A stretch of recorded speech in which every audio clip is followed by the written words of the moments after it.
A Rússia parece prestes a conquistar a totalidade da região de Donbass, região importante para explicar inclusive a origem dessa guerra que começou em fevereiro de 2022.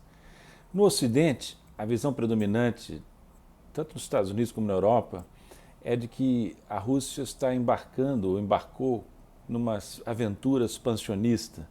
Putin tem sido comparado até a Hitler. A ideia que está por trás dessas comparações é que ele não vai parar na invasão da Ucrânia e vai ameaçar outros países da Europa Oriental no intuito de restabelecer supostamente o Império Tsarista. Essas versões me parecem bastante exageradas e, de qualquer maneira, exageradas ou não, o tempo dirá, não se dá devida atenção à perspectiva russa do problema. Eu queria falar um pouco sobre isso, tendo em vista que essa perspectiva some completamente do debate internacional na mídia ocidental, inclusive na brasileira, em detrimento da compreensão do que aconteceu. Para entender o que aconteceu, no meu modo de ver, precisa voltar pelo menos a 2014. Início de 2014, final de 2013, houve uma revolução colorida na Ucrânia, patrocinada ativamente pelos Estados Unidos, que derrubou o governo que era mais próximo da Rússia e implantou um outro governo. Foi um golpe parecido com o que se fez no Brasil contra Dilma Rousseff, só que muito mais violento, né?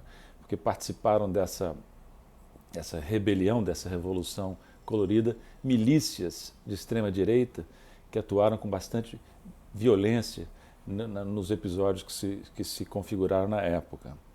O que fez o governo que resultou do golpe em 2014? A primeira decisão legislativa foi suprimir o status de língua oficial para o russo. Essa decisão prenunciou uma atitude muito hostil em relação à grande minoria russófona da Ucrânia e levou a uma rebelião em várias províncias, em Odessa, por exemplo, em Kharkov, e também na região de Donbass, em Luhansk e Donetsk. Houve uma repressão violenta por parte do governo ucraniano, que foi bem sucedida em Odessa e Kharkov, mas não foi bem sucedida na região do Donbass. E a Ucrânia acabou sendo obrigada, por sucessivas derrotas militares, a fazer acordos, os acordos de Minsk de 2014, 2015, que eram acordos, vejam bem, não para garantir a independência da região do Donbass, de Luhansk e Donetsk, mas sim de conseguir uma convivência com autonomia para essas províncias dentro da Ucrânia. Pois bem, esses acordos de Minsk nunca foram cumpridos pela Ucrânia e pelo Ocidente. A Ucrânia se recusou a cumprir um aspecto essencial desses acordos, que era a transformação da Ucrânia de um Estado unitário numa república federativa com as províncias elegendo seus governadores. Hoje, continua a ser o quadro que havia na época. Kiev indica os governadores das províncias. As minorias, as populações russófonas de Luhansk e Donetsk não aceitaram esse não cumprimento do acordo e houve um conflito prolongado de 2014 em diante, com a população civil da região de Donbass sofrendo bombardeios, ataques, hostilidades das milícias de extrema-direita, com perdas importantes da população russófona nessas regiões.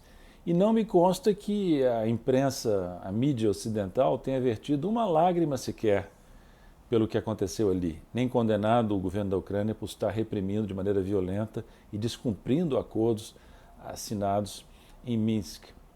Pois bem, nenhuma lágrima de crocodilo foi vertida, a situação foi piorando, e segundo informações a serem confirmadas, houve uma intensificação dos ataques ucranianos à região de Donbass nos meses que antecederam o começo da guerra. Os dados mostram, pelo que eu pude ver, uma intensificação dos bombardeios, dos ataques à região de Donbass por parte do governo da Ucrânia.